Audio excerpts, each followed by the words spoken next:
Kush Malik welcomes you all to genius mental classes. आज के session में बच्चे जो हम क्वेश्चन सीरीज करेंगे, टॉपिक बच्चे अपना चलने लग रहा है नंबर सिस्टम। और नंबर सिस्टम में अभी तक जो हमने केसेस स्टडी किए हैं, जो प्रॉपर्टीज स्टडी की है, उन प्रॉपर्टीज पे हमारे पास कैसे रिलेशन रहेगी, क्या क्या चीजें हमको सीखनी है, तो उन सभी के बारे में बच्चे आज हम डिस्कस करेंगे।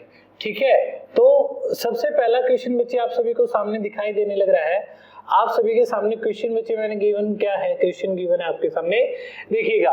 If n is equal to 4 raised to power 11 plus 4 raised to power 12 plus 4 raised to power 13 plus 4 raised to power 14, then how many positive factors of n are there? n के कितने positive factors है बच्चे, ये number आपको given है, तो इसके total positive factors बच्चे आपने बताने, स्टडी करने। अब एक बात देखिएगा, जब मैंने नंबर ऑफ डिवाइसेस का केस बताया था, हमने एक बात बच्चे नोटिस की थी ना कि नंबर ऑफ डिवाइसेस तभी आपके पास अच्छे से एक्सप्लेन किए जा सकते हैं जब वो चीज आपके पास प्रोडक्ट में हो।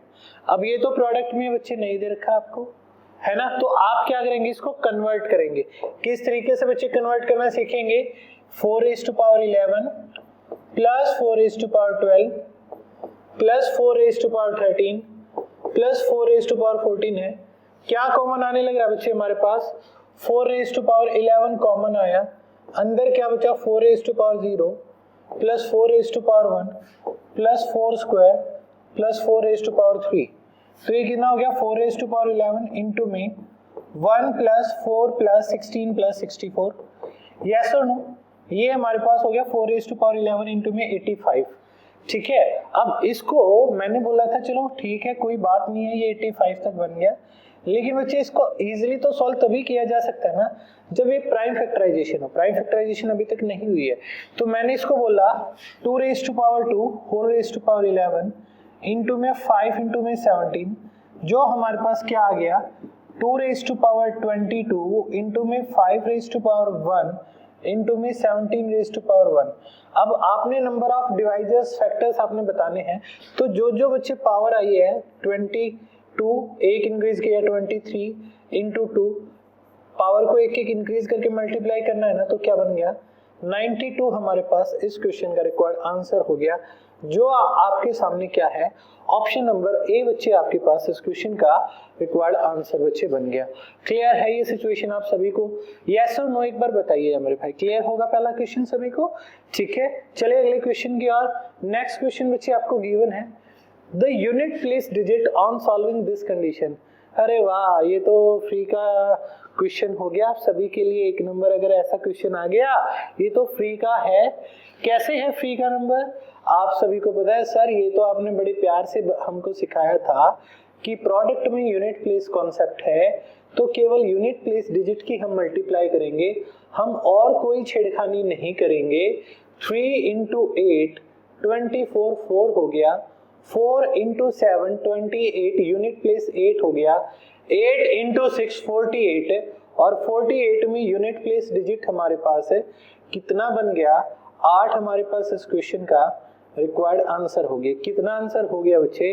8 हमारे पास इस क्वेश्चन का रिक्वायर्ड आंसर बन के आ गया। ठीक है, समझ पाए हैं आप सभी? सुनिए ये बात, हमारे पास आंसर बच्चे कितना हो गया 8 हमारे पास इस क्वेश्चन का रिक्वायर्ड आंसर आ गया। ठीक है, क्लियर ना? चलें अगले क्वेश्चन पे। अगला क्वेश्चन कहा गया है, what is the unit digit in the sum of first 111 whole numbers. आपने यूनिट डिजिट बताना है बच्चे, कितने नंबर्स को सॉल्व करने पर है सम ऑफ फर्स्ट 111 होल नंबर्स। पहले 111 जो होल नंबर्स है ना, इनका सम करने पर आपने बताना है यूनिट प्लेस डिजिट क्या बन के आएगा। अब देखिए, नेचुरल नंबर, होल नंबर, ये सारे हमने डिस्कस किए थे बच्चे। नेचुरल नंबर हमारे क्या होते हैं? नेचुरल नंबर होता है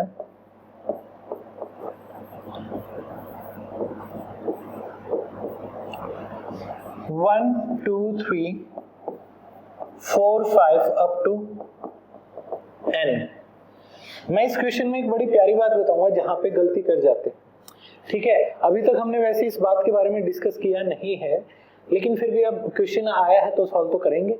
नेचुरल नंबर होते हैं जो काउंटिंग के लिए यूज होते हैं, 1 2 3 4 5 अप टू n, ये आपके पास है। तो n नेचुरल नंबर, वैसे इंफिनिटी है, मैंने यहाँ पे n लिखा क्योंकि मैं प्रॉपर्टी आपको बताना चाह रहा हूँ। Sum of first n natural number,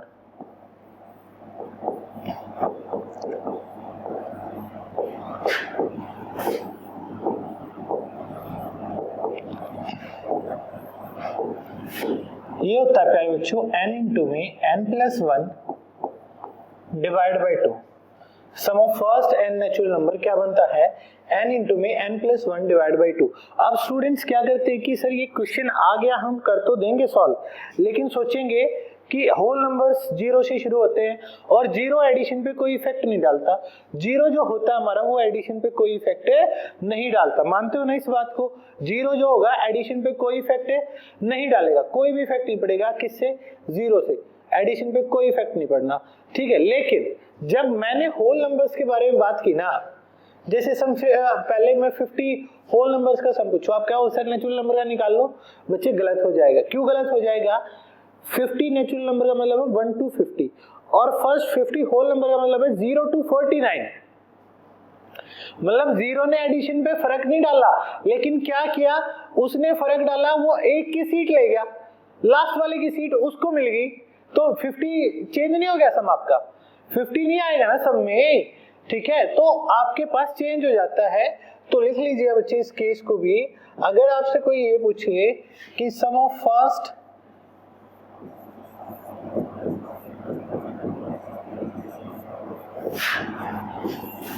n whole numbers, ये बच्चे आपके पास आइडेंटिटी होती है n इंटू n-1 ओवर 2। तो यहाँ पे कितने नेचुरल नंबर्स हैं बच्चे? 111 है, तो 111 इंटू 110 डिवाइड बाई 2, 2 से बच्चे ये 55 पे कैंसिल आउट हो गया, तो 5 इंटू 1 अगर मैं करूंगा तो यूनिट प्लेस डिजिट मेरा क्या आया? 5 आया। यूनिट प्लेस डिजिट मेरे को क्या हासिल हुआ? 5, जो कि बच्चे हमारा क्या है? ऑप्शन नंबर सी बच्चे हमारा इस क्वेश्चन का आंसर बन गया। क्या आंसर हो गया? सी बच्चे हमारे पास इस क्वेश्चन का रिक्वायर्ड आंसर आ ही गया। क्लियर है या नहीं है भाई? यस और नो बोलिए। किसी भी स्टूडेंट को कोई डाउट है बच्चे तो पूछ सकते हैं। क्या मेरी बात बच्चे आप सभी को समझ में आई है? क्लियर है भाई? यस और नो? आंसर नंबर सी बच्चे इस क्वेश्चन का आंसर हो गया, क्वेश्चन ऑप्शन सी, ठीक है। बड़े अगले क्वेश्चन पे, नेक्स्ट क्वेश्चन बोला गया 3 numbers are in AP. 3 number है बच्चे जो एपी में हैं और उनका सम बोला गया बच्चे 30 and product is 910, then the greatest number in the AP is. अब 3 संख्याएं हैं जो समांतर श्रेणी में हैं, जिनका योग बच्चे 30 है और प्रोडक्ट बच्चे 910 है। तो समांतर श्रेणी में सबसे बड़े वाली संख्या कौन सी है, ये आपने बतानी है। एक बात बच्चे ध्यान रखिएगा, एपी का जो मतलब होता है वो होता है वो सीरीज जो इक्वल डिफरेंस पे चलती रहे। मतलब पहली वैल्यू a है तो अगली a प्लस डी, फिर a प्लस 2d। अब मैं यहाँ पे बच्चे बात क्या कहूंगा, यहाँ पे बच्चे मैं सिचुएशन क्या कहूंगा, a plus D, a plus 2d हमारे पास सिचुएशन है। तो मैं बच्चे इसको बोलूंगा, जब भी 3 नंबर आपने लेट करने हैं ना, तो एपी में क्या मानने हैं? a माइनस डी, a और a प्लस डी बच्चे आपने मानने हैं, ठीक है। तो यहाँ पे देखिए इन तीनों का सम जो बोला गया है वो आपके पास 30 है। यस और नो?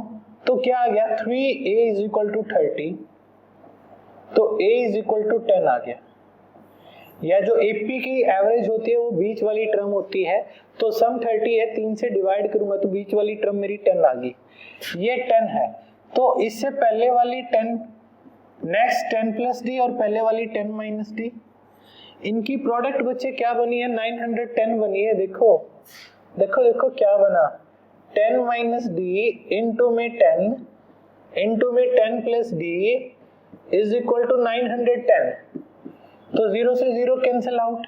अब 10 माइनस डी और 10 प्लस डी अगर आप पूरा सॉल्व करना चाहें तो ये बच्चे हमारे पास कुछ ऐसे बन के आया, 100 minus D square is equal to 91, तो minus of D square is equal to -9। तो डी की वैल्यू बच्चे क्या आ गई? 3 आ गई। तो वो नंबर क्या थे? 7, 10 और 13 थे। तो सबसे बड़े वाला नंबर क्या आया? 13 हमारे पास इस क्वेश्चन का रिक्वायर्ड आंसर आ गया। बस ऐसे सोचना था आपने। यहाँ पे तो मैंने पूरी कंडीशन बना दी, लेकिन अगर आप वैसे सोचते, एवरेज से भी लेके चलते, तो आपके माइंड में शुरू में ही बात बच्चे क्लियर है हो जानी थी कि यहाँ पे लार्जेस्ट नंबर जो आएगा, क्योंकि देखो प्रोडक्ट 910 होने लग रही है, तो एक बात देखो 17 नहीं हो सकता, 15 नहीं हो सकता, क्यों? 17 और 15 तो 910 को डिवाइड ही नहीं करते। 17 और 15 910 को डिवाइड नहीं करते, 10 डिवाइड करता, लेकिन वो बीच वाली टर्म है तो ये भी हट गया, तो बड़े वाला नंबर बचा क्या? 13 बचा ना। तो हमारे पास आंसर क्या आ गया? 13 हमारे पास इस क्वेश्चन का रिक्वायर्ड आंसर हो गया। ठीक है, नेक्स्ट क्वेश्चन देखिएगा, आपको बोला गया है the least positive integer which should be subtracted from 3011 and 3012 so that the difference is a perfect square number। अब इन्होंने बोला है कि इसमें से क्या घटाया जाए, 3011 गुना 3012 में से क्या घटाया जाए कि डिफरेंस आपके पास एक परफेक्ट स्क्वायर नंबर है बन जाए। तो देखिएगा प्यारे बच्चों क्या बात रहेगी हमारे पास, किस तरीके से देखते हैं। मैं आपको एक छोटे एग्जांपल से लेके चलता हूँ। 3 गुना 4 बच्चे कितना बना? आप कहेंगे सर 12 बना। अब 12 को परफेक्ट स्क्वायर बनाना है तो या तो आप 4 ऐड कर दो लिस्ट, और कम करना है तो 3 घटा दो। ऐसे ही आप 4 गुना 5 देखिए 20 होता है। अब 20 को परफेक्ट स्क्वायर बनाना या तो 5 ऐड कर दो या फिर 4 सब्ट्रैक्ट कर दो, है ना।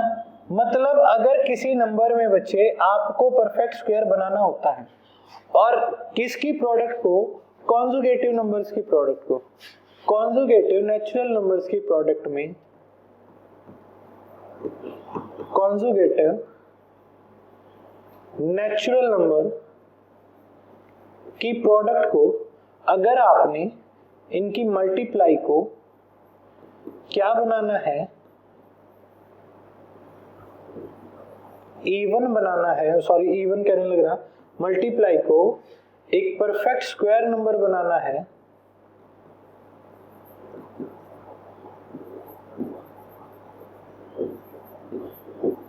ऐड करके या फिर सब्ट्रैक्ट करके। तो ऐड क्या होगा? जो उन दोनों में बड़े वाला नंबर होगा। ऐड क्या होगा? जो उनमें बड़े वाला नंबर होगा बच्चे। और सब्ट्रैक्ट क्या होगा? जो उनमें छोटे वाला नंबर होगा। ये बात ध्यान रखिएगा। तो जैसे 3011 और 3012 की गुना में क्या बोला गया, क्या घटाएं, क्या घटाना पड़ेगा बच्चे? 3011 घटाना पड़ेगा। आंसर हमारे पास ऐसे ही आ गया। क्या आंसर हो गया? 3011। मैंने पहले भी बच्चे कहा था आपको कि छोटी वैल्यू देख लिया करो भाई, छोटी वैल्यू से पकड़ के चल पड़ा करो, आपको खुद ब खुद सारी की सारी बातें क्लियर हो जाएगी। क्लियर है ना ये वाला पॉइंट आप सभी को? यस और नो? ठीक है, यहाँ तक बच्चे उम्मीद करता हूँ आप सभी को बात क्लियर हो गई होगी। अब बच्चे मैं चलता हूँ नेक्स्ट केस की ओर। ये सिचुएशन आप सभी को क्लियर है?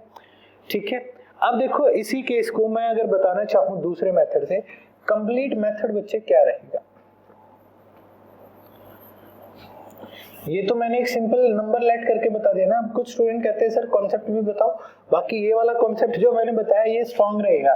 देखो 3011 है, इसकी प्रोडक्ट 3012 के साथ करनी है, तो 3011 प्लस 1 हो गया। यस और नो? तो a इंटू बी बच्चे क्या हो जाएगा? a इंटू बी, ये आपके पास 3011 इंटू ये स्क्वायर हो गया, प्लस 3011 आया, पहले इसकी प्रोडक्ट हुई। मतलब मैंने प्रॉपर्टी क्या की, 3012 को 3011 जमा 1 लिख दिया। तो क्या घटाऊं? अगर इसमें से ये वैल्यू हट जाए तो मेरे पास परफेक्ट स्क्वायर बच गया। मतलब हटाना क्या था? 3011 आपने हटाना था। तो दो कॉन्जुगेटिव नेचुरल नंबर की प्रोडक्ट में उस प्रोडक्ट को परफेक्ट स्क्वायर बनाने के लिए क्या ऐड करना होता है? बड़े वाला नंबर ऐड करना होता है। और सब्ट्रैक्ट करने की बात आ जाए तो छोटे वाला नंबर आपने उससे सब्ट्रैक्ट करना है। क्लियर है ये सिचुएशन सभी को? ठीक है, चलिएगा अगले क्वेश्चन पे बढ़ते हैं। The LCM of two numbers of x and y is 204 times of their HCF and their HCF is 12. The difference between the number is 60, then x plus y is, अरे वाह, एलसीएम एचसीएफ का भी question बच्चे आपके साथ है, आ ही गया। तो एचसीएफ एलसीएम के बारे में बच्चे आप कहें तो मैं अभी आपको बता देता हूँ, ओवरव्यू दे देता हूँ इस क्वेश्चन में। ठीक है, बाकी नेक्स्ट केसेस में हमने पढ़ना है टॉपिक। तो देखिएगा एलसीएम बच्चे होता है हमारा LCM is lowest common multiple जो गिवन नंबर से डिवाइड होता है, लोएस्ट कॉमन मल्टीपल।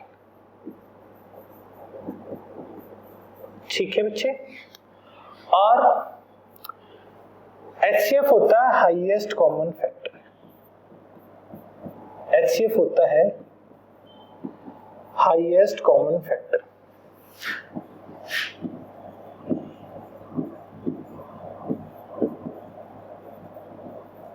ठीक है प्यारे बच्चों, तो देखिएगा क्या क्या बात आएंगी यहाँ पे। पहली बात अगर मैं यहाँ पे कहना चाहूँ, HCF मेरे पास 12 है, तो x जो है वो 12 का भी मल्टीपल होगा और y भी 12 का मल्टीपल होगा। अब ये जो 204 है ना, आपने बस इसके फैक्टर ऐसे करने होते हैं जिनमें से कुछ भी कॉमन ना आए, क्योंकि एक सिंपल सा एग्जांपल बच्चे मैं आपको बताता हूँ। देखो 10 और आपके पास 15 है, इनका HCF क्या है, आप कहेंगे सर 5 है HCF। और LCM बच्चे क्या है, आप कहेंगे सर 30 है LCM।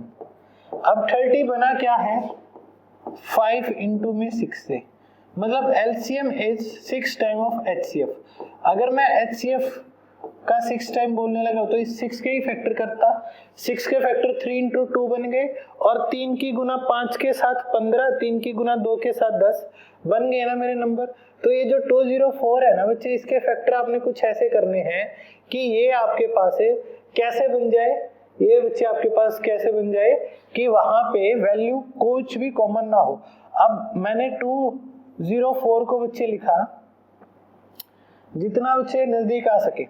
अब आपने देखा सर 2 से डिवाइड हो गया 102 पे, फिर 2 से 51 पे, फिर बच्चे 2 से ये कितने पे हो गया, सॉरी 3 पे 17 पे। अगर मैं देखूं 2 गुना 2 गुना 3, ये आपके पास 12 गुना 17 बनने लग रहा है, 12 गुना 17 बनने लग रहा है ना। बिल्कुल कुछ भी कॉमन नहीं है ना 12 गुना 17 में।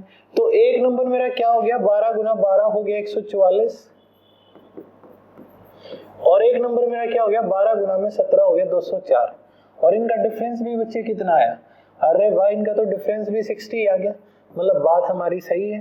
तो हमको बताना है क्या, इन दोनों का जोड़ बताना है। तो 144 प्लस 204 आपके पास कितना हो गया, 348 आपके पास इस क्वेश्चन का रिक्वायर्ड आंसर आ गया।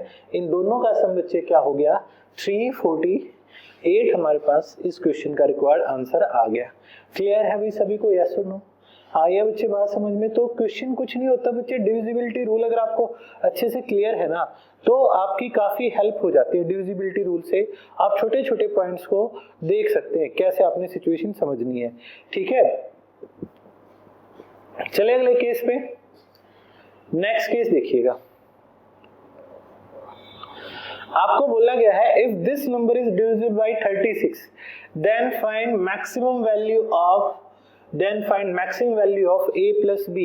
ये वाला क्वेश्चन तो बच्चे आप सभी के लिए बनता है, ये वाला क्वेश्चन तो बच्चे आप सभी के लिए बनता है। करो सॉल्व जल्दी से जल्दी, 1 मिनट का समय है आप सभी के पास, जल्दी से जल्दी सॉल्व कीजिएगा। क्या आपके पास इस क्वेश्चन का आंसर बच्चे आएगा, क्या आपके पास इस क्वेश्चन का आंसर आएगा, जल्दी से जल्दी बता दीजिएगा मेरे को क्या आंसर बन के आएगा। कीजिए सॉल्व, जल्दी से जल्दी बताएं।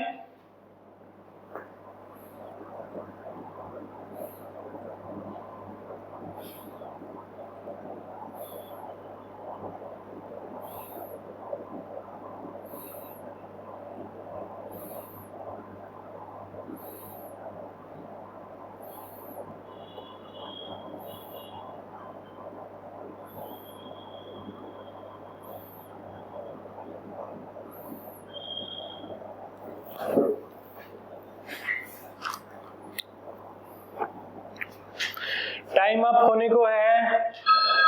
अरे वाह, लीजिएगा हमारी घंटी बज गई। कैसे बच्चे बात रहेगी, देखो 36 से डिवाइड होने लग रहा है तो प्यारे बच्चों पहली बात तो क्या निकल के आएगी हमारे पास, a प्लस b की आपको मैक्सिमम वैल्यू चाहिए है। तो ये जो केस है 59a 44b, ये रिजल्ट।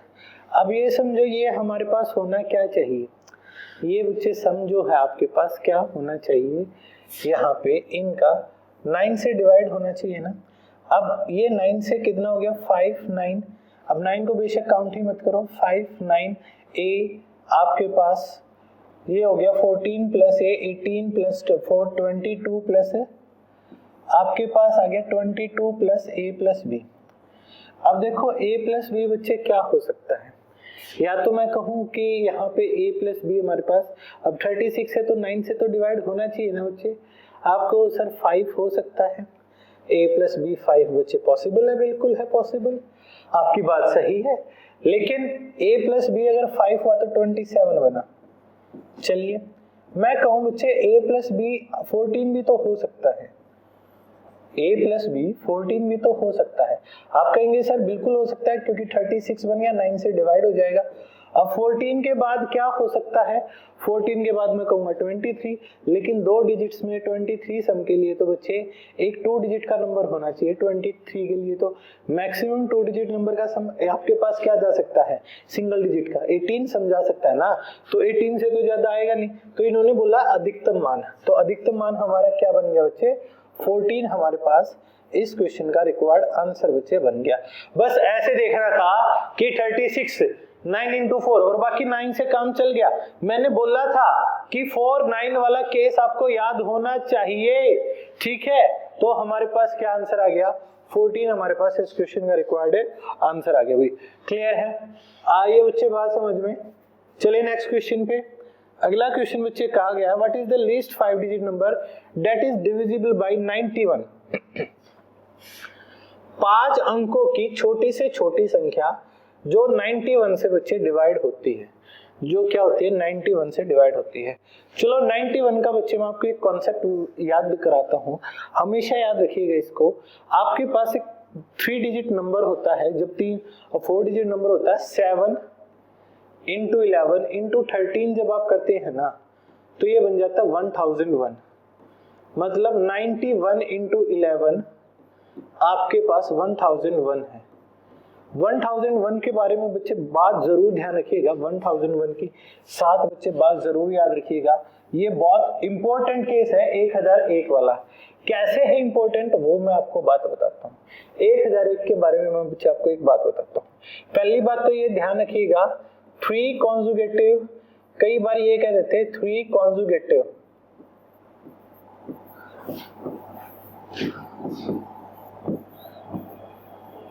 प्राइम नंबर हैं जिनकी प्रोडक्ट क्या है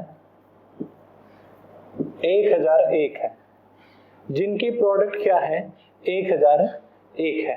तो ये नंबर क्या क्या होते हैं 7 11 और 13 बच्चे हमारे पास होते हैं। क्या क्या होते हैं 7 11 और 13 होते हैं। अब 1001 ही बच्चे मैंने क्यों लिया, अब देखो 1001 91 से भाग होने लग रहा है, तो जो इसका मल्टीपल आया, इसका मल्टीपल बच्चे क्या आएगा 10,010, तो 5 अंकों की सबसे छोटी संख्या क्या आई 10,010, ये आंसर आ गया। अब आप कहेंगे सर ये तो आपने इस तरीके से देख दिया, कॉन्सेप्ट क्या रहेगा, कॉन्सेप्ट और बता देता हूँ। 5 अंकों की छोटी से छोटी संख्या बतानी है, तो वो मैं लेके चलूंगा 10,000, मैंने 91 से भाग करनी है जिससे बोला गया है, तो ये 9 हुआ, फिर 0 बच्चे है ना, अब नहीं चला तो बच्चे यहाँ पे 0 आ गया, यस और नो, क्योंकि 0 ही आएगा, फिर 0 तो बच्चे ये 9 पे 9 और ये 81, तो यहाँ पे रिमाइंडर कितना बच गया 81 बच गया। मतलब या तो मैं 81 सब्ट्रैक्ट कर दूं, 81 सब्ट्रैक्ट कर दिया तो 4 डिजिट का नंबर आ गया, तो सब्ट्रैक्ट करने की बात खत्म हुई, तो बच्चे मेरे को कुछ ना कुछ ऐड करना पड़ेगा।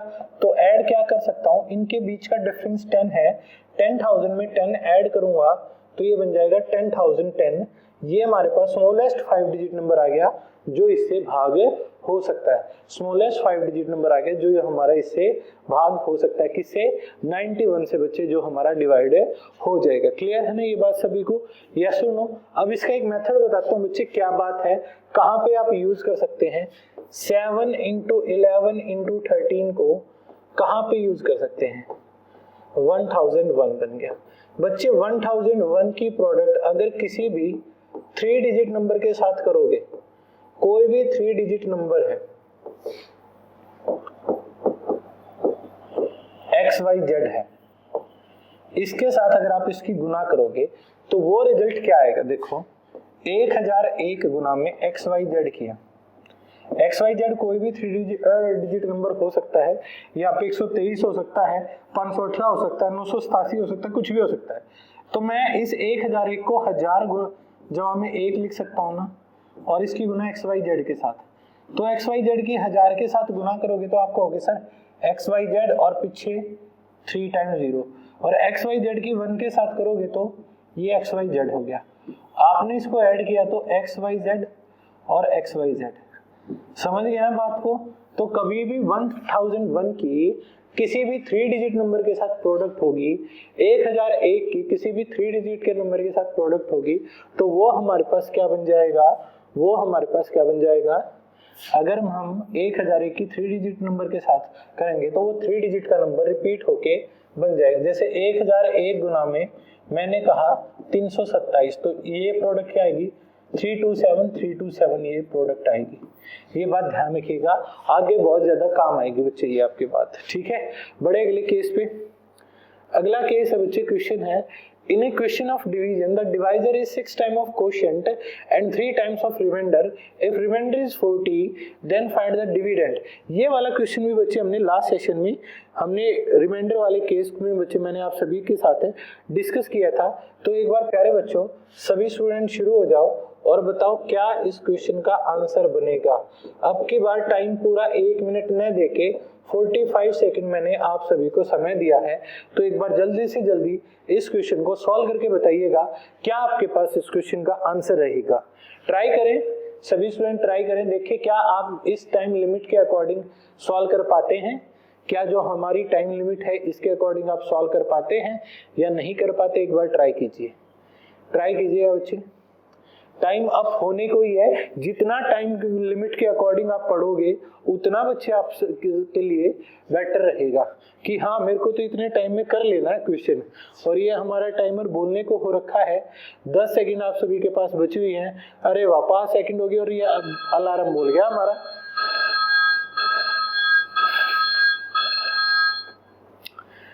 देखिएगा हमने बच्चे प्रॉपर्टी देखी थी, जिन भी स्टूडेंट का आंसर बच्चे यहाँ पे बना होगा, ठीक है। देखते हैं कि किन किन स्टूडेंट का आंसर आए। In a question of division divisor is 6 time of quotient. पहली बात हमको पता होना चाहिए कि आखिर डिविडेंड में डिवाइजर में क्या प्रॉपर्टी होती है। Dividend is equal to divisor into में quotient, divisor into quotient plus reminder.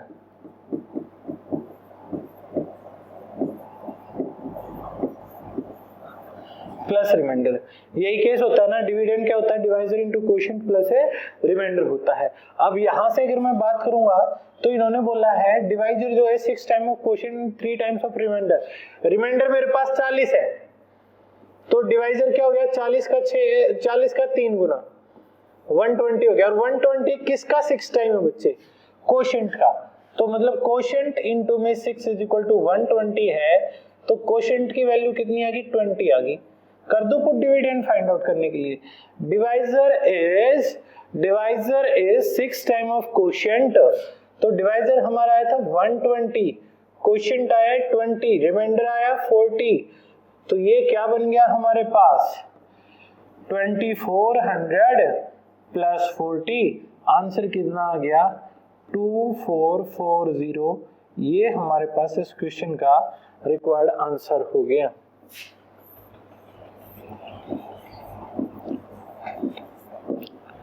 ठीक है 2440 हमारे पास इस क्वेश्चन का बच्चे रिक्वायर्ड आंसर आ गया। क्लियर है सभी को, यस और नो।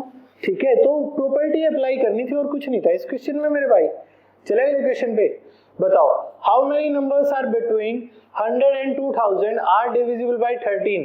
800 से लेके 2000 तक ऐसे कितने नंबर्स हैं जो 13 से डिवाइड हो। ऐसे कितने नंबर्स हैं 13 से डिवाइड हो। कई स्टूडेंट इसको एपी वाले मेथड से करते हैं, बात सही होती है बच्चे, एपी वाले मेथड से आप सॉल्व कर सकते हैं, कोई गलत बात नहीं है। लेकिन अगर इसमें सॉल्व करना है बच्चे, आप सॉल्व करोगे ऐसे कि 800 से 2000 तक कितने नंबर है जो 13 से भाग हो सकते हैं। तो आप क्या करोगे, इस 800 को उठाया 13 से डिवाइड करना है, ठीक है। 13 से डिवाइड करोगे, 13 से 6 पे 78, फिर 2 0, ये 7 रिमाइंडर बच गया। मतलब 13 तक ऐसे कितने नंबर्स हैं जो 800 तक ऐसे कितने नंबर्स हैं जो 13 से भाग होते हैं? 61 है ना। फिर 2000 तक देख लो,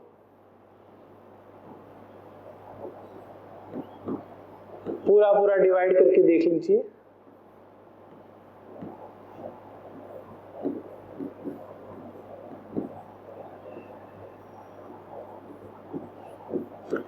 अब ये बने 153, वो बने 61। मतलब 2000 तक 153 नंबर है जो 13 की टेबल में आए हैं, लेकिन उनमें से 61 तो पहले ही आ गए ना 800 तक।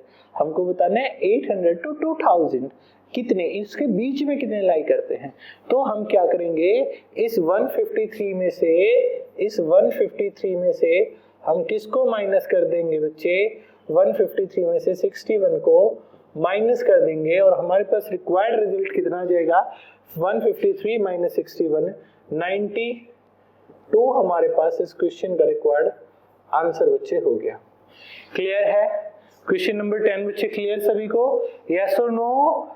बच्चे जितना कोशिश हो सके, बेशक बच्चे आप क्लास को बाद में देखने लग रहे हैं, कोशिश कीजिएगा आंसर आप वहां पे भी बैठे बैठे आप एक्टिव हो, कोशिश करें। हाँ सर हो गया, आ गया समझ में, बन गई बात हमारी। ऐसे माइंड में बच्चे जितना आप चीजों को रिलेट करने की कोशिश करोगे, हमसे जुड़ने की कोशिश करोगे, उतना ही बच्चे आपको भी अच्छा लगेगा और उतना ही वो हमारे लिए भी मजेदार रहेगा। ठीक है भाई, बड़े अगले केस पे चलिएगा। फिर नेक्स्ट क्वेश्चन पे चलते हैं। एक सेकंड, सॉरी।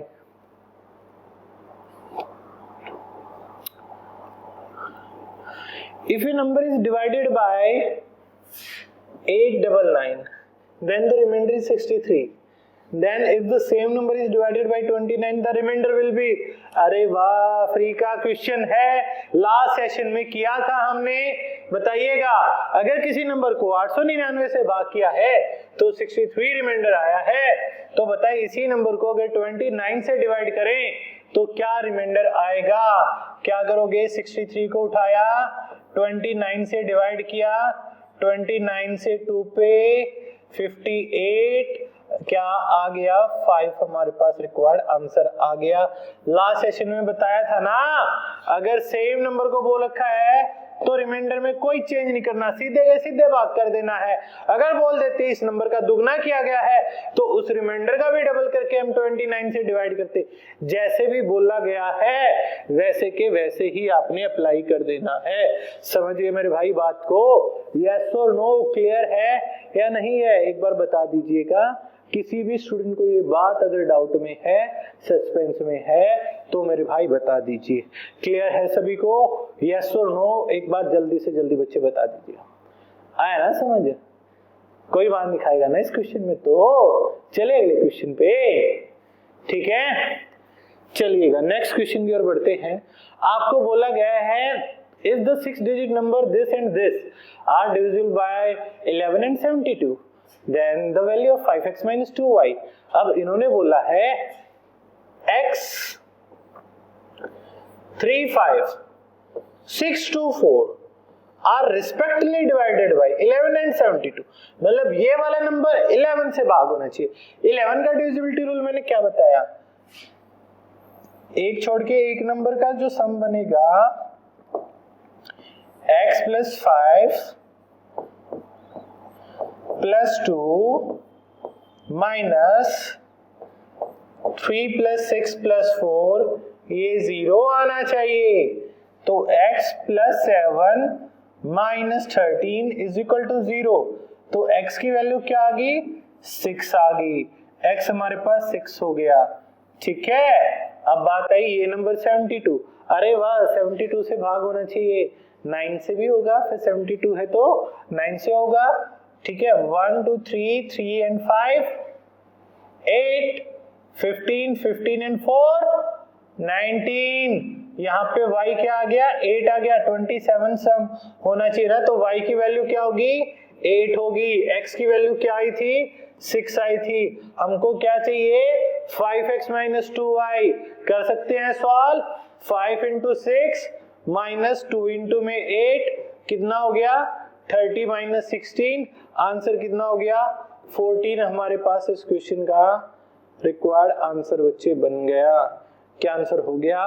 14 हमारे पास इस क्वेश्चन का रिक्वायर्ड सॉल्यूशन हो गया। ठीक है, समझ पाए बच्चे इस बात को? यस और नो? क्लियर होगा ना ये वाला क्वेश्चन भी? ठीक है, चलिएगा अगले क्वेश्चन पे बढ़ते हैं। When a positive integer is divided by d the remainder is 15 and 10 times of the same numbers is divided by d, then the remainder is 6, then the least positive value of d। अब देखो इन्होंने बोला क्या है, अब जो है अगर किसी नंबर को पॉजिटिव इंटीजर को d से डिवाइड करते हैं तो रिमाइंडर 15 आया, तो रिमाइंडर क्या आया? 15 आया। मतलब बच्चे सीधी सी बात क्या, रिमाइंडर हमेशा भाग देने वाले नंबर से छोटा होता है ना, तो मतलब जो हमारा डिवाइजर है वो 15 से तो ज्यादा है। ठीक है, when 10 times of this number, तो अगर उसी नंबर का 10 टाइम्स करेंगे तो रिमाइंडर का भी 10 टाइम्स हो जाएगा 150, और इसी को d से डिवाइड किया तो 6 आया। मतलब बात बच्चे क्या है, अगर 150 को डिवाइड करने पे 6 रिमाइंडर आने लग रहा है तो मतलब डिवाइड कितना हुआ? 144 हुआ ना। तो 144 को सबसे छोटा कौन सा नंबर डिवाइड करता है? जो 15 से बड़ा हो। बच्चे 12 और 9 तो हट ही गए हमारे, अब 15 से बड़ा 16 है, 18 है। अब भाग तो दोनों करते, लेकिन आंसर बच्चे 16 आएगा। क्यों? क्या बोल रखा है? The least possible value. तो आंसर बच्चे क्या हो गया? 16 हमारे पास आंसर बन गया। तो इस तरीके से वो बच्चे वर्डिंग के साथ भी खेलते हैं। एग्जामिनर क्या करेगा? वर्डिंग के साथ भी बच्चे आपके साथ खेलेगा। वर्डिंग्स में थोड़ा बहुत वो लेके चलेगा केसेस को, सिचुएशन को। ठीक है,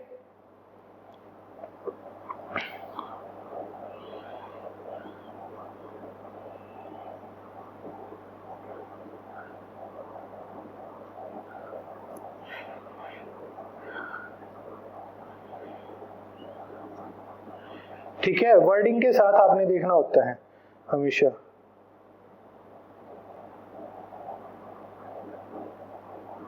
ठीक, देखिएगा केस बच्चे हमारे पास अब क्या रहेगा। यहाँ पे नेक्स्ट क्वेश्चन है आपके पास, वर्डिंग्स में थोड़ा बहुत चेंज भी बच्चे हो जाए तो आपको ध्यान रखना होता है। अब देखो यहाँ पे बोला गया है 1062 1134 1182 को x से बड़ी संख्या x से भाग किया जाता है, जिससे प्रत्येक मामले में शेषफल बच्चे y प्राप्त होता है। शेषफल y प्राप्त होता है तो आपको x माइनस वाई की वैल्यू बच्चे फाइंड आउट करनी है। तो आपको बच्चे x माइनस वाई की वैल्यू फाइंड आउट करनी है। x से डिवाइड करने पे y रिमाइंडर आता है। तो सबसे पहली बात है x होगा क्या। ऐसे बच्चे कभी भी नंबर आए ना जहां पे आपको पता ही नहीं कि भाग किसे करना है, तो क्या करो, बड़े से बड़ा नंबर आ जाए तो वो HCF की बात होने लग रही है। और जो इनके डिफरेंस का HCF होगा ना, ये बात क्यों कहने लग रहा हूं, क्योंकि बचपन में जब हम टेबल लिखते थे तो इसी तरीके से देखते थे। तो यहाँ पे डिफरेंस देखो मेरे भाई, डिफरेंस कितना बना है इधर से, अगर मैं देखूंगा तो 34 एंड 38 72 हुआ है, और यहाँ से 48 बना है डिफरेंस, है ना। तो ये जो डिफरेंस है ना इनका HCF, मतलब वो बड़े से बड़ा नंबर कौन सा है जो इनको डिवाइड करने पे इक्वल रिमाइंडर देगा, 24 देगा। तो x की वैल्यू तो बच्चे है 24। ये HCF LCM में और डीपली बताऊंगा मैं आपको। अब आपको चाहिए रिमाइंडर, अब रिमाइंडर सभी पे सेम आएगा तो किसी भी एक नंबर को भाग करके देख लो। तो मैंने इसको उठाया 24 से डिवाइड किया, 24 से 4 पे 96 10 2 24 से बच्चे फिर 4 पे 96, कितना रिमाइंडर आया? 6 आया। तो y की वैल्यू 6 होगी, तो x माइनस वाई बताना है। तो 24 माइनस 6 आंसर क्या हो गया? 18 बच्चे हमारे पास इस क्वेश्चन का रिक्वायर्ड आंसर बन गया। 18 बच्चे हमारे पास इस क्वेश्चन का रिक्वायर्ड आंसर हो गया। क्लियर है? यस और नो बोलिएगा। किसी भी स्टूडेंट को कोई डाउट है तो बच्चे पूछ सकते हैं। क्या मेरी बात बच्चे आप सभी स्टूडेंट को समझ में आई है? यस और नो बोलिएगा। किसी भी स्टूडेंट को कोई डाउट है तो बच्चे पूछ सकते हैं। समझ गए ना बात को? ठीक है, चलिएगा अगला क्वेश्चन बच्चे बताइएगा। आपको बोला गया है if the 5 digit number 535AB is divided by 3, 7 and 11, then what is the value of a square minus b square plus ab? बड़ा प्यारा बच्चे क्वेश्चन है। 3, 7 और 11 से भाग होना चाहिए। 3, 7 और 11 से बच्चे भाग होना चाहिए। तो देखो यहाँ पे पॉसिबिलिटी कितनी आएगी। पहले देखो 3, 7 और 11, इनका एलसीएम बच्चे कितना बना? 231 हो गया। तो मतलब अगर मैं इसको देख रहा हूं तो मैं इसको देख लेता हूं कि ये नंबर 0 0 हो तो, और फिर 231 से डिवाइड करूं तो ये 2 पे गया सीधा दिखा 462 हो गया है ना। और कितना बच गया 35 38 आपके पास कितना हो गया, ये 73 आपके पास यहाँ पे बचा है ना, 73 आपके पास हो गया। फिर आपने 0 को बचे आपने ये किया, अब 3 पे है ना, 3 से अगर ये वैल्यू अगर मैं लेके चलूंगा तो ये कितने पे गया है हमारे पास 693 बचा। तो यहाँ पे बच्चे कितना बच गया, ये हो गया आपके पास 37। फिर 0 को उतारेंगे। अब ये बात देखिए आपके पास, ये वैल्यू आपके पास क्या होनी चाहिए थी, डिवाइड हो जानी चाहिए थी। ये वैल्यू क्या थी 231 की टेबल में आनी चाहिए। अब बच्चे 231 की टेबल में आएगी तो यहाँ पे चेंज तो होना चाहिए ना। ये वाला चेंज बच्चे आपको देखना कैसे है, बड़ा बच्चे ध्यान से देखना होता है ये क्वेश्चन। अब देखो अगर मैंने यहाँ पे डिवाइड किया, क्योंकि यहाँ पे भी तो नंबर हमारा बदलना था, यहाँ पे भी तो नंबर बच्चे बदलना था। अब अगर यहाँ पे वैल्यू बच्चे बदल जाती, अब ये किसको डिवाइड कर सकता है, ये बच्चे किसको डिवाइड कर सकता है, आप कहते सर ये तो 462 को डिवाइड कर सकता है, 462 को डिवाइड कर सकता है। तो अगर मान लीजिए यहाँ पे हमारे पास अगर मेरे को 6 चाहिए है, 46 यहाँ पे बच जाए तो 693 में 46 अगर मैं ऐड करूं तो बच्चे ये कितना बनेगा मेरे पास है, बताना एक बार। अगर 46 में ऐड करूंगा तो आप कहेंगे सर 39 होना चाहिए, 739 होना चाहिए। और यहाँ पे अगर 9 हो गया और लास्ट में बच्चे 2 हो गया तो बात बन गई ना, क्योंकि यहाँ पे 46 बच गया और ये फिर 2 हो गया, हमारे पास बात जम गई ना बिल्कुल। तो यहाँ पे क्या आना चाहिए, ये लास्ट में 9 और 2 होने चाहिए। लास्ट में वैल्यू बच्चे हमारे पास क्या आनी चाहिए, 9 और 2। ऐसे डिविजिबिलिटी रूल बच्चे आपने देखना था। तो a की वैल्यू तो मेरी 9 है और b की वैल्यू मेरी 2 है, तो इसको सॉल्व करना है। 9 स्क्वायर माइनस 2 स्क्वायर प्लस बच्चे 18, तो ये कितना हो गया 77 प्लस 18 95 हमारे पास इस क्वेश्चन का रिक्वायर्ड आंसर आ गया। क्या आंसर बन गया भाई, 95 बच्चे हमारे पास इस क्वेश्चन का रिक्वायर्ड आंसर हो जाएगा। क्लियर है बच्चे सभी को, यस और नो बोलिएगा। किसी भी स्टूडेंट को कोई भी बच्चे डाउट है यहाँ पे तो आप पूछ सकते हैं। यहाँ तक बच्चे आप सभी को समझ में आया है, क्लियर है ना। क्वेश्चन नंबर 15 तक बच्चे आप सभी स्टूडेंट को क्लियर होगा। उम्मीद करता हूँ ये सारी की सारी चीजें बच्चे आप सभी को समझ में आई होंगी। ठीक है, इन क्वेश्चंस को ट्राई करेंगे ना, ठीक है। नेक्स्ट सेशन में अपनी क्वेश्चन सीरीज को और आगे बढ़ाएंगे, ठीक है। तो यहाँ तक के क्वेश्चंस को बच्चे ट्राई कीजिएगा। नेक्स्ट सेशन में आप सभी से मुलाकात होगी। Thank you. ऐसे ही पढ़ते रहिए, मेहनत करते रहिए, जीनियस मेंटर्स को इतना ही प्यार देते रहिए। मिलते हैं नेक्स्ट सेशन में। Thank you.